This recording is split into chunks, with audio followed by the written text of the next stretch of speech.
qui nous permettra de parler sincèrement et d'ouvrir nos cœurs et d'avoir une lecture citoyenne de la situation nationale, notamment tout ce qui est les questions de justice, la situation politico-judiciaire du Sénégal. Et ce que je vais rappeler dans un premier temps, c'est de dire que le 24 mars 2024, le peuple sénégalais a encore, à travers un sursaut important, s'est mobilisé pour la tenue des élections présidentielles qui se sont déroulées au Sénégal, après toute la lutte qu'il y a eu, que vous connaissez mieux que moi, parce que beaucoup parmi vous, c'est des visages que j'ai reconnus sur le terrain à des moments brefs de l'histoire de notre pays. Donc, face à toute cette situation et face à tout ce que le régime de Macky Sall a pu faire, a pu poser comme acte, allant dans le sens de la répression, allant dans le sens de l'emprisonnement, allant dans le sens même de Sénégalais qui ont été assassinés, qui ont été tués froidement lors de manifestations pacifiques. Plus de 80 personnes, 80 citoyens sénégalais ont perdu la vie pendant ces périodes-là. Et après cette tentative ultime du président Macky Sall de connivence avec la législature qui vient de se fermer, cette volonté qui voulait amener à ce que les élections se tiennent en décembre prochain, le peuple sénégalais est resté droit dans ses votes. Il s'est battu au prix du sang et au prix de la liberté et de la vie de beaucoup de Sénégalais pour que les élections, que ce rendez-vous de la démocratie sénégalaise soit honoré. Et c'est comme ça que les élections ont pu se tenir et le peuple est sorti pour s'exprimer massivement. Et ce qui a consacré l'élection du président Bassirou Diomaye Faye avec un score historique pour un opposant qui va aux élections face au parti du pouvoir et gagner les élections avec un score de plus de 54% au premier tour. Et il faut rappeler aussi que quand le peuple sénégalais se levait de façon héroïque pour faire ce vote, c'était dans une optique. C'était dans une optique de rupture avec la façon dont le pays est gouverné et la façon dont la démocratie, les libertés et l'état de droit sont bafoués au Sénégal par les autorités, par le régime du président Macky Sall qui a été sanctionné.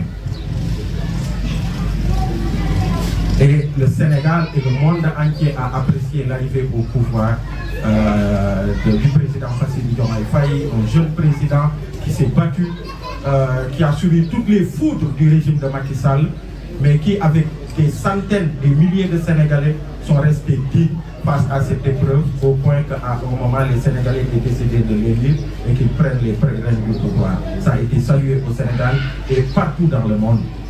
J'ai dit l'autre jour que des élections à maintenant, j'ai fait pas mal de 4 pays africains. Et partout où je vais, c'est le Sénégal qui est cité en exemple, en modèle de démocratie. Et partout où je vais en Afrique, parfois c'est moi-même qui me retrouve dans la situation de calmer les ardeurs pour leur dire, écoutez, oui c'est vrai, ce qui s'est passé, c'est passé. Mais il est vrai que nous avons encore des défis. Notre démocratie doit continuer à être surveillée au Sénégal pour préserver les acquis et pour aller vers d'autres acquis, la conquête d'autres acquis démocratiques. Et c'est pourquoi d'ailleurs, beaucoup ont dit depuis plusieurs mois, depuis 6 mois, que oui, le mouvement Y en a marre, on ne l'entend pas. Il ne s'exprime pas sur la gestion du régime du président Bassirou Diomaye Faye. Oui, ça a été délibéré. Le mouvement Y en a marre a estimé que jamais dans l'histoire du pays, le Sénégal n'a été, en fait, un président n'a pris le Sénégal, en tout cas, n'a accédé au pouvoir dans des conditions aussi catastrophiques et aussi graves. Jamais dans l'histoire. On a connu la... En 2012, ça a été mouvementé, mais par rapport à 2024, c'est sans commune mesure. Donc c'est dans ce contexte que le président Bassirou Diomaye Faye a pris le pouvoir. Et nous avons estimé qu'il fallait donner à ce nouveau pouvoir qui est venu avec une volonté de rupture, qui est venu avec beaucoup de bonne volonté, leur donner le temps de s'installer, leur donner le temps de faire l'état des lieux du pays, leur donner le temps de fixer leurs orientations et que les Sénégalais puissent comprendre là où ils veulent nous mener. D'ailleurs, le Premier ministre n'a toujours pas fait sa déclaration de politique générale. Donc ça a été un choix délibéré du mouvement Y en a marre.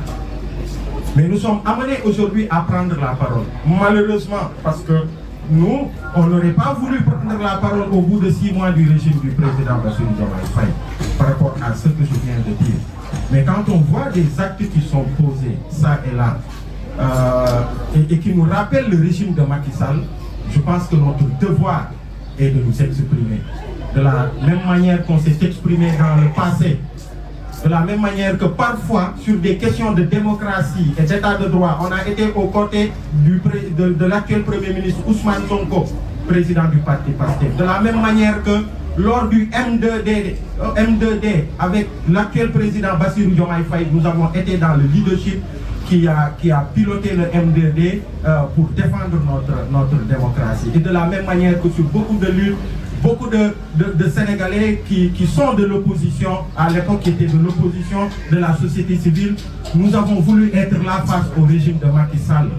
Et de cette même manière, on a estimé qu'il est important d'alerter, c'est là où nous en sommes, d'alerter sur ce qui se passe actuellement sur les questions de justice. Parce qu'on estime que déjà le président Bassirou Diomaye Faye, on se rappelle le 2 avril, lors de sa passation, de sa prestation de serment, avait dit une phrase qui était super importante et je pense que beaucoup de Sénégalais ont apprécié, la plupart d'ailleurs. C'est que son régime s'inscrirait dans le sens d'aller vers un Sénégal apaisé. De 2021 à 2024, lui-même le président Bassirou Diomaye Faye, juste un poste pour donner son avis sur l'institution judiciaire, ça lui a valu d'être arrêté, d'être traîné au niveau des tribunaux, d'avoir fait les retours de parquet, d'avoir fait les gardes à vue et après ouverture d'une information judiciaire pour faire 9 ou 10 mois de prison à Rebeuss. Donc il a parlé de Sénégal apaisé, il a parlé de justice indépendante, il a aussi parlé de démocratie apaisée. Et ce qu'on a vu ces derniers jours ne vont pas dans le sens d'apaiser la démocratie du Sénégal. Parce que quand même, nous, il y a 6 mois derrière, il y a 7 mois, on n'aurait pas cru qu'au Sénégal, on serait là pour parler parce qu'un opposant à quelques semaines des élections a été arrêté, cybercriminalité, pour en fait des délits d'opinion.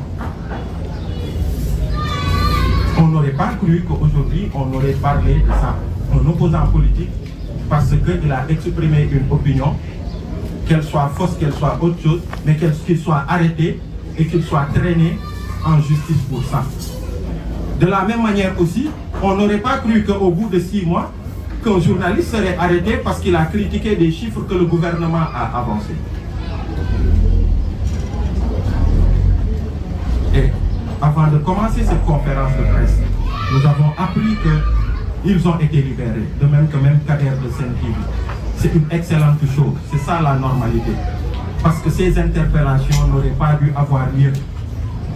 Et justement parce que la priorité, et le peuple sénégalais pense qu'aujourd'hui, la priorité, est-ce que vous avez entendu quelqu'un parler de dossiers, par exemple celui de Lat Diop ou d'autres? Non, parce que justement, la priorité aujourd'hui, c'est de s'intéresser à tous ces gens qui ont été au cœur du régime de prédation de nos ressources, qui sont épinglés par des rapports, plus d'une dizaine, d'une quinzaine, qui étaient sous le coup de Macky Sall, pouvoir s'intéresser à cette reddition des comptes.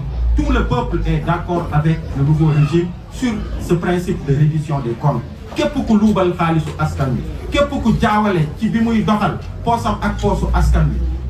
Qu'il en réponde devant la justice. Nous sommes d'accord pour ça. Personne ne se serait exprimé si on était dans ce cadre, parce que c'est une priorité et c'est une demande du peuple sénégalais. Ça, c'est une première chose. Deuxième chose, mais ceux qui ont fait en sorte que, je vous ai dit tout à l'heure, près de 80 Sénégalais ont perdu la vie entre 2021 et 2024. Ça, c'est des priorités au niveau judiciaire. Et les Sénégalais applaudissent et ils accompagnent tant que c'est dans le respect des droits des uns et des autres. Parce que ça aussi, c'est une vérité. Et pour terminer, l'autre priorité aussi des Sénégalais, mais c'est la situation économique catastrophique qu'il faut redresser. On voit encore le phénomène de Barça ou la Barça. Pas plus tard, la dernière actualité en date, c'est tous ces Sénégalais qu'on a trouvés morts dans une pirogue qui a échoué au large de Dakar. On va vers l'ouverture de l'année scolaire. J'ai vu tellement de parents qui disent c'est compliqué, les inscriptions sont chères, les abris provisoires sont là, et tant d'autres choses. Sans parler de la question de l'électricité, Woyofal qui est compliqué, sans parler de la cherté de la vie, sans parler de la location, sans parler de l'emploi des jeunes, sans parler de toutes ces questions. Donc, l'une des priorités, et la priorité essentielle d'ailleurs, au côté de ces priorités de justice, c'est la question de l'économie sénégalaise à redresser. Les autorités en ont parlé et il est important.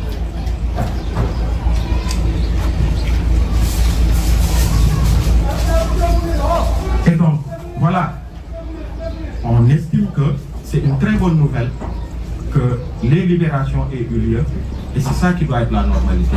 Sur des délits d'opinion, arrêtez les... Parce qu'on l'a combattu, les gars.